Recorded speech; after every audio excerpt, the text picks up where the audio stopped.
베드로 전서 3장 21절 말씀.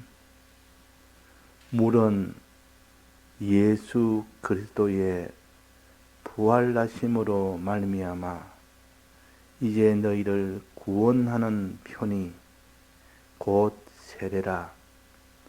육체에 들어온 것을 제하여 버림이 아니요 오직 선한 양심이 하나님을 향하여 찾아가는 것이라.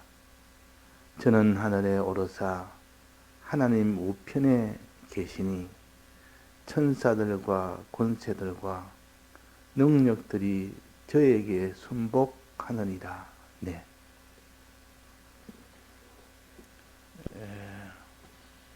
우리가 회개하는 회개의 길도 하나님의 말씀을 들음으로 회개가 시작이 됩니다. 그래서 말씀을 들을 때 어떻게 듣느냐 하는 이것이 중요한 겁니다. 말씀을 들을 때 자기의 양심을 앞세워서 들어야 된다. 그래서 양고기를 먹을 때 불로 구워 먹는다 그랬습니다. 말씀을 자꾸 들어서 들을 때 그 신앙 양심으로 이걸 깨달아 나가야 되지. 내 신앙 양심을 거기에 동참하지 아니하고 그냥 말씀만 들으면 그 말씀으로 인한 영감은 받지를 못하는 겁니다. 그래서 항상 하나님의 말씀을 붙들되 우리는 회개할 때나 하나님께 나아갈 때나 이 양심을 앞세우는 우리가 되어야 됩니다. 이 양심을 앞세우다 보면 하나님의 말씀이 아닌 다른 것에서 양심을 세우기 쉽습니다. 양심은 지식의 지배를 받기 때문에 그 사람이 예를 든 것처럼 나라를 사랑하는 그 지식을 가지고 있는 사람이 그 나라를 사랑하는 그 양심을 가지면 그 사람이 나라를 위하여 자기를 다 드리는 생각을 하게 됩니다. 그러나 나라를 사랑하는 지식을 가졌다 할지라도 양심을 기울이지 못하면 나라를 사랑하기는 사랑하는데 사랑인데 지식은 있는데 자기를 들여서 나라를 사랑하지는 못합니다. 그래서 항상 지식이 먼저 있고 그 지식에 따라서 양심이 그에 따라가게 됩니다. 지식의 지배를 받는 것이 양심이라. 나라를 사랑해야 된다는 이 지식을 가지고 있는데 그 사람이 양심을 거기 가지면 그건 나라 사랑하는 양심이지 그는 신앙 양심은 아닙니다. 우리가 하나님의 지식인 말씀에 거기에 지배를 받는 그 양심이 되어야만 하나님을 만날 수가 있습니다. 어떻게? 하나님의 말씀의 지배를 받는 그 양심을 앞세우면 하나님의 영감이 오게 되고 영감을 받으면 그 영감이 하나님과 만나게 해줍니다. 그러니까 우리가 하나님의 말씀을 듣되 항상 양심을 앞세워서 들어야 된다. 앞세워서 들어야 된다. 그럴 때 영감이 와서 자기를 영감으로 깨닫게 된다. 영감. 그래서 히브리서 10장 22절에 보면 우리가 마음에 핏부림을 받아 양심의 악을 깨닫고 그렇습니다. 양심으로 악을 깨닫는다. 주님의 이 피를 우리가 은혜를 받았는데 우리가 말씀을 들을 때 양심의 악을 깨달아야 되지.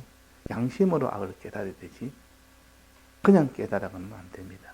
왜? 주님이 우리 위하여 다 희생하면서 이루어준 이 피기 때문에 그 피를 말씀으로 들을 때 양심을 세워서 들으면 주님이 날 위하여 이렇게 희생을 하셨구나.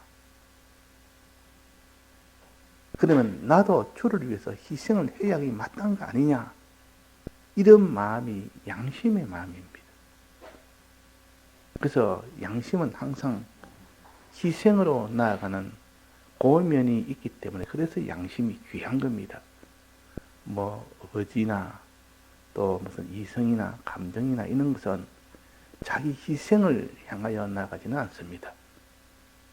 그러나 양심은 유일하게 내가 옳다 싶은 것은 희생을 해서라도 나아가야 된다는 그 마음을 가르쳐서 양심이라 그렇다면 그 양심이 귀한 것은 바로 그것 때문에 다른 마음보다도 귀한 겁니다.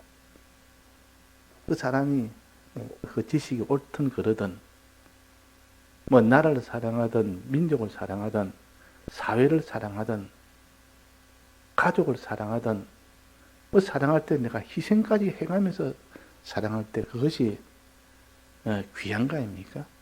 그러니까 그것을 갖다 희생을 바탕으로 나아가는 그 마음이 이 양심이라 그 말이에요. 우리가 하나님의 지식을 받을 때도 양심을 앞세우고 나가면 하나님의 지식대로 살면서 내가 희생하는 것을 아주 그것을 좋게 생각하고 또 그렇게 원하는 그 마음이 양심이니까 양심을 앞세우는 사람은 하나님의 말씀을 듣고 그대로 희생을 하면서 나아가야 됩니다. 그래서 양심으로 사는 사람은 자기를 들여 사는 이 사람이 되기 때문에 하나님 보시기에 양심 생활을 아주 기뻐하십니다. 하나님의 지식에 근거한 양심, 즉 이걸 산양심이라 그럽니다. 산양심. 이걸 신앙양심이라 그럽니다. 이걸 다른 말하면 선한양심이라 그럽니다. 다 같은 말입니다. 선한양심, 신앙양심, 하나님의 지식에 그 종이 된 양심. 그 양심을 가지면 그 양심 자체는 무엇이라도 옳은 것은 희생을 해서라도 내가 해 나가야 되는 것이 양심이기 때문에 그러니까 이 양심이 들어서 말씀을 깨달으면 아는 대로 바로 실행을 하게 됩니다. 왜? 희생을 하는 것을 각오하는 것이 양심이기 때문에. 그러나 이성이나 감정이나 이런 의지나 이런 것은 희생을 앞세우는 이 일을 먼저 하지는 않습니다. 귀하기는 귀해도 그러나 양심만큼은 귀하지 않다 그 말이에요. 우리가 신앙생활을 보면 항상 그 사람이 어리든 장성했던 그 사람이 실력이 있든 실력이 없든 그 사람이 아주 유명하든 그렇지 못하든 그 사람이 하나라도 옳은 것을 자기가 깨달았으면 바로 희생을 하면서 실행해 나가는 그 면이 하나님이 제일 기뻐한다는 거. 어려도 그래서 그런 면이 있으면 제일 기뻐해서 금방 신앙이 자라버립니다. 그걸 가져서 나중된 자가 먼저 되고 먼저 된 자가 나중된다 이 말은 하나라도 깨달았으면 바로바로 희생을 하면서 실행을 하는 사람을 가르칩니다. 그 사람은 어려도 금방 자랍니다. 그러나 깨닫기는 깨달아도 희생으로 나아가는 이 사람이 안 되면 그 사람은 먼저 깨달아도 그 사람이 나중되는 사람이 될 수밖에 없습니다. 그래서 양심은 하나님이 참 기뻐하는 것이 우리 마음 중에서 양심이다. 그 양심은 우리의 몸의 눈이다. 빛이다. 눈이란 말은 모든 것을 볼 수 있는 것이 눈 아닙니까? 눈이 어두우면 아무것도 보지를 못합니다. 행치도 못합니다. 소경이 무슨 걸어갈 수가 있습니까? 못 걸어갑니다.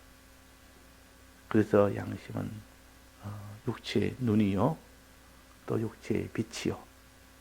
그만큼 양심의 위치가 이렇게 제일 높은 위치에 있는 것이 양심이다. 그런데 이 양심이 화인을 받아버리면 어떻게 되냐? 화인을 받는다 말은 다른 지식이 와서 주인 노릇하는 것을 화인 맞는다 그럽니다. 하나님의 지식의 종이 되어야 그 참 양심이 되고 그것이 하나님이 기뻐하는 양심이요 성령의 감동을 줄 수 있는 양심이지만은 하나님의 지식에 거기에 종이 된 것이 아니라 세상 지식의 종이 되어버려요. 세상 지식. 돈에 대한 돈이 제일이다 하는 이 세상 지식. 사람이 이런 정욕 생활이 이것이 제일이다 하는 요 세상 지식. 또 이 세상을 향하여 나아가는 이것이 제일이다 하는 이런 지식. 이런 지식이 자기의 지식이 되고 그 지식이 자기의 주인 노릇하고 그 밑에 양심이 들어갑니다. 그 밑에 양심이 들어가면 그 양심은 돈을 위해서 자기의 목숨을 아끼지 않는 사람이 됩니다. 돈을 위해서는 물불 안 가리고 그냥 나아가는 그런 사람. 또 이 세상을 위해서는 물불 안 가리고 나아가는 그런 사람이 됩니다. 근데 그 양심 자체는 참 귀하지만은 그것이 주인이 잘못됐기 때문에 그 양심생활을 해봐야 결과는 다 사망밖에 안 된다. 그러니까 북한에 있는 그런 공산주의 지식을 가진 사람은 그 공산주의를 위해서 목숨을 다 바치는 그런 일을 할 수가 있습니다. 그러니까 그런 일을 하면 사람들은 참 공산주의 사람들은 얼마나 귀하게 보겠습니까? 우리 공산주의를 위해서 이렇게 목숨을 바치는 많은 저런 사람이니까 하고 귀하지만은 그러나 전체로 본다면 그는 사망 아래에 있기 때문에 그 양심은 다 소용이 없는 양심이에요. 불교인의 양심도 그렇습니다. 예를 들어 어떤 불교인이 자기의 모든 걸 다 희생하고 자기를 다 들여 또 자기를 위하지 않고 불교를 위하여 목숨을 바칠 만큼 그런 양심 생활을 했다 치면 그 불교에서는 아주 그것을 높이 평가하지만은 그러나 우리가 전체로 본다면 그것은 다 잘못된 세상 지식의 종이 된 양심이기 때문에 아무리 양심이 강해도 소용이 없다. 제일 중요한 것은 하나님의 지식의 종이 된 이 양심이냐 그렇지 않으면 세상 지식의 종이 된 양심이냐 이것이 먼저 판정이 돼야 됩니다. 이것부터 먼저 판정이 돼야 됩니다. 그러니까 우리는 산 양심이냐 죽은 양심이냐 하는 그것을 말하는 겁니다. 지금 우리는 산 양심은 하나님의 지식에 근거를 둔 그 양심을 가져서 산 양심이라 제 지식을 둔 그 양심은 죽은 양심이라 세상 지식이 주인이 되고 양심은 그 종이 된 거 그거는 다 죽은 양심이에요. 다른 말로 하면 화인 맞은 양심이라 세상 지식의 종이 된 양심이라고 해요. 화인이라 말은 불도장을 가르쳐서 화인이라고 합니다. 불도장. 이전에는 소를 갖다가 이 시장에 가서 팝니다.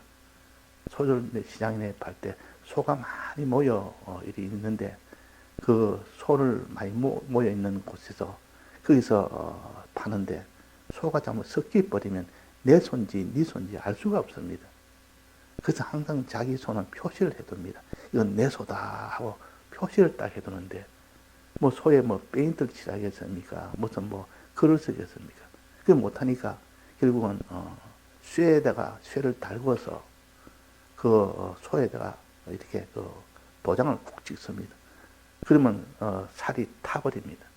이 털도 타고 살도 타고 그러면 그 상처가 모양이 딱 남아있어요. 그걸 화인이라는 불로 찍은 도장이다.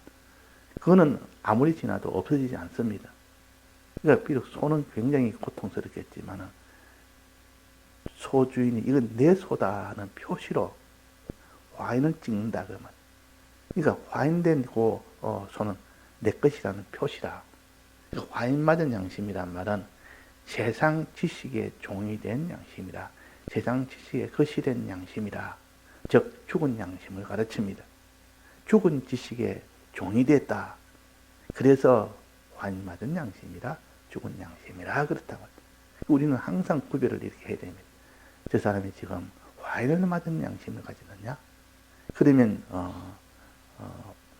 산 양심을 가지고 있는 사람이냐.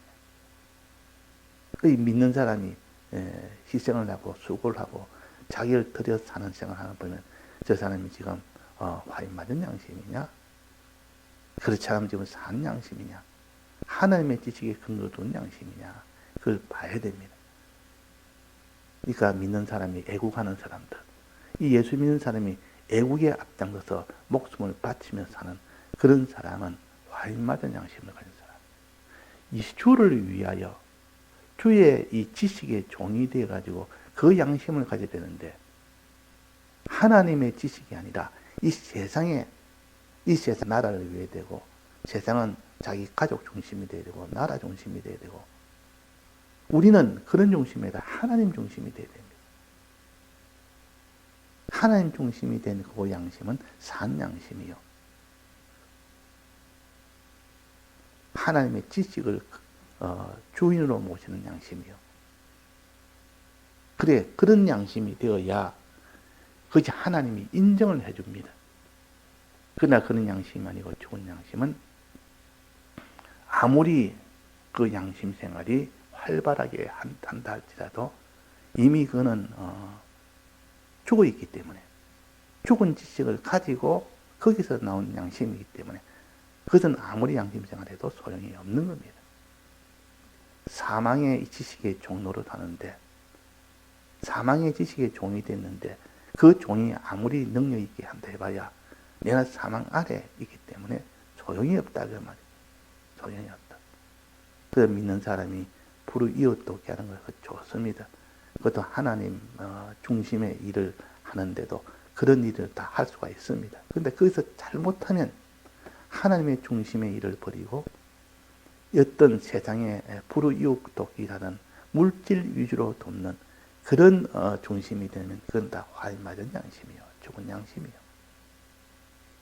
영혼을 살리려는 그 영혼 구원을 위한 그로 나가지 않는 지식은 마지막은 다 세상을 위한 지식이 됩니다.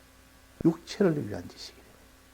가정, 자기 가족을 사랑하는 것도 사회를 사랑하는 것도 나라를 사랑하는 것도 그 구성원의 영혼을 위하여 살 때 그는 산 양심이요.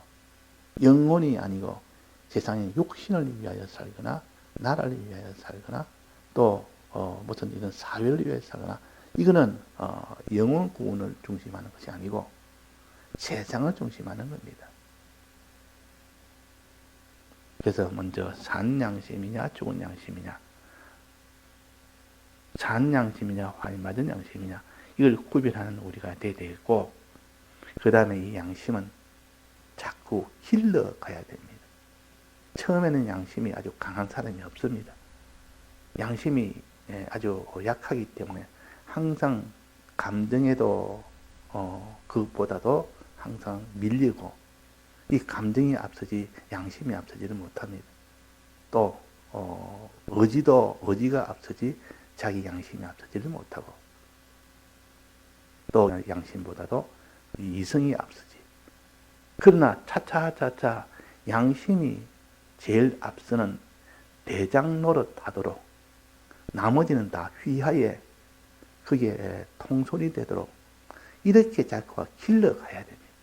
이렇게 길러가면 나머지 마음은 다 양심이 따라가는 대로 그게 지도를 받아 움직이기 때문에 전부 양심 생활을 다 하게 됩니다. 그 사람이 신앙 양심을 가졌는데 그 신앙 양심 생활을 하려면 이렇게 길러가야 된다고. 길러가려 그러니까 나머지 자기의 이 마음들이 다 거기에 따르는 마음이 되어야 되는데 복종하는 마음이 되어야 되는데 그 양심이 앞장서는데 그 이성이 들어서 나는 못 따라가겠다. 감정이 나는 못 따라가겠다. 그게 의지가 나는 못 따라가겠다. 이러면 자기가 통솔을 못하기 때문에 그 휘하에 두지 못하기 때문에 각각 자기 마음이 각각 자기대로 주인이 돼서 주장이 돼서 움직입니다. 그러면 그 사람이 양심 생활을 못한다. 그래서 항상 양심이 대장이 되고 양심의 휘하에 양심에게 통솔을 받고 양심이 통솔을 하는 그런 양심이 되려 그러면 어떻게 되느냐? 자라가야 됩니다. 양심이 자라가야 됩니다. 어떻게 자라느냐? 양심은 작은 것 하나라도 바로 단행을 하면 양심은 거기서 자라버립니다. 단행을 하면. 한 번도 양심이 단행을 안 해버리니까 항상 양심은 거기에 다른 마음에게 양보를 해버리고 다른 마음이 앞서버리고 이러니까 자기 양심이 자라지를 못한다고. 그러니까 우리가 이 양심이 옳다 여기면 그대로 단행하고 또 양심이 옳다 그러면 그대로 단행하고 이 단행하는 이것이 자꾸 쌓이니까 그 사람이 이제 양심이 자라게 됩니다. 뭐든지 자꾸 계속하면 그것이 자라는 거 아닙니까? 처음에는 다 서툴러도 반복을 하면 그것이 능하게 되고 자라게 됩니다. 이 자라서 어디까지 자라느냐? 하나님 보시기에 그 양심 생활하는 것이 하나님 인정할 만큼 네가 참 양심 생활은 내가 기쁨이 되도록 네가 양심 생활을 하구나. 그건 아직도 인적 요소이기 때문에 그건 신적 요소가 아니기 때문에 능력은 아직 없습니다. 그러나 성령님이 그걸 보시고 인정을 하고 거기에 성령의 감동을 주면 그 양심이 이제는 큰 능력을 받는 겁니다. 그 양심이 과거에는 자기 힘으로만 다 했지만 이제는 성령이 와서 객관의 힘이 와서 전능의 능력이 와서 자기를 돕는 일이 생깁니다. 이것이 곧 영감 생활이라. 그러니까 양심 생활에서 그것이 발전이 돼서 영감 생활로 나가고 영감 생활로 나가면 그때는 자기가 하는 것이 아니라 성령이 나를 끌고 가는 겁니다. 이제는 내가 내 양심 모든 것을 다 끌고 갔지만은 그다음 이제는 성령이 오면 영감이 나를 다 끌고 갑니다. 내 마음의 전부를 다 끌고 간다. 그러니까 힘들지 않습니다. 보통 배를 타고 가면 처음에 배라는 것은 이렇게 내리막 물이 있는데 물이 쭉 내려가는 거기까지 가려면 한참 노를 저어가지고 그렇게 가야 되지만 이제는 그것이 이 강물이 이렇게 밑으로 흐르는 강물이 있으면 그때는 가만히 있어 저절로 가집니다. 가만히 있어도 힘이 들지 않습니다. 자기 힘으로 가는 것이 아니고 내리막길의 경사의 힘으로 그냥 가는 것이지 노를 저어야 가는 것이 아니라 노를 안 저어도 갑니다. 힘을 안 써도 그렇게 된다 그 말이에요. 이걸 객관의 능력이라. 성령의 능력은 객관의 능력이라. 자기 힘으로 하는 것이 아니라 하나님의 능력으로 신앙생활을 하는 겁니다. 능력으로. 내가 이렇게 해야 되겠다 하고 의지하고 각오하고 그런 것이 아니라 그 말이에요. 그래서 바울이 복음을 전할 때 그때 그 능력은 자기가 힘써서 하는 그 능력을 이미 초월하여 하나님이 이 바울을 이끄니까 아무도 그 막지를 못하는 겁니다. 또 바울은 하나도 힘이 안 드는 겁니다. 이게 성령의 능력이요. 이런 성령의 능력에 따라서 움직이려면 먼저 양심 생활이 돼야 되고 이 양심 생활에서 하나님이 인정받는 그 정도의 양심 생활이 되면 됩니다. 우리가 실제로 하는 신앙생활은 다 영감 생활을 받기 위한 양심 생활입니다. 실은 우리가 말씀을 들을 때도 양심을 가지고 듣고 또 회개할 때도 양심을 가지고 회개하고 또 순종할 때도 하나님께 나아갈 때도 양심을 앞세워서 순종하고 그렇게 할 때 하나님이 보시기에 이제 됐다 하는 그 인정받는 그 인정을 받을 때 그때 성령이 오면 그때는 다 해결돼 버려요. 그때는 모든 게 다 해결됩니다. 하나님이 끌고 가는데 그 사람이 못할 일이 뭐가 있으며 하나님이 함께 하는데 하나님이 그에게 못해줄 것이 뭐가 있습니까? 그러니까 우리는 양심생활에 힘을 쓰는 것이 가장 유익합니다. 육체로 아무리 힘쓰는 것보다는 양심을 가지고 힘쓰는 것이 효력이 가장 큽니다. 사람으로서는. 그러나 그 다음에 그보다 효력이 큰 것은 영감생활의 효력이 더 크다. 양심 생활하는 것을 하나님이 인정을 받는 그때부터는 영감 생활이 시작되는데, 영감 생활이 가장 효력이 크고, 그 이전에는 양심 생활. 양심 생활 이전에는 그냥 육체 생활입니다. 육체 생활. 이 지체로 하는 거. 그런 양심 없이 그냥 힘으로 자기 육체로 가지고 힘쓰는 이 생활은 효력이 없습니다. 그래서 우리가 어떡한지 말씀을 들을 때나 또 행할 때나 또 회개할 때나 하나님께 나아갈 때나 항상 양심을 앞세워서 나가야 된다. 그래서 히브리서 10장 22절에 우리가 마음의 뿌림을 받아 양심의 악을 깨닫고, 양심의 악을 깨닫고, 그 악을 깨닫는 것도 양심으로 악을 깨달아라. 몸을 맑은 물로 씻었으니, 몸은 맑은 물로, 몸을 하는 신앙 양심으로 너는 죄를 끊고 나와야 된다. 그 말이요. 그 다음에는 참마음과 온전한 믿음으로 하나님께 나아가자. 하나님께 나아갈 때도 참마음으로 나가야 된다. 참마음으로. 참마음이 신앙 양심 생활입니다. 참마음으로. 진실된 자만이 양심을 가진다 그랬습니다. 진실된 자만이. 그러니까 참마음이라 하면 진실된 자가 되어서 그 진실된 그 마음을 가져야 된다. 이 말은 신앙 양심을 가져야 된다. 그 말입니다. 그러면 이제는 성령이 와서 영감생을 하게 되는 것을 가져서 온전한 믿음으로 하나님께 나아가자. 그러면 온전한 믿음이 된다. 그 말. 믿음 중에서도 영감받아 사는 생활은 온전한 믿음이에요. 온전한 믿음. 이거는 완전한 믿음이다 말. 그러면 하나님이 함께하기 때문에 그는 구원이 안 될 수가 없고 이 세상에 하나님 능력이 역사가 안 될 수가 없는 겁니다. 예, 다 같이 통성으로 기도하시다가 자유하시겠습니다.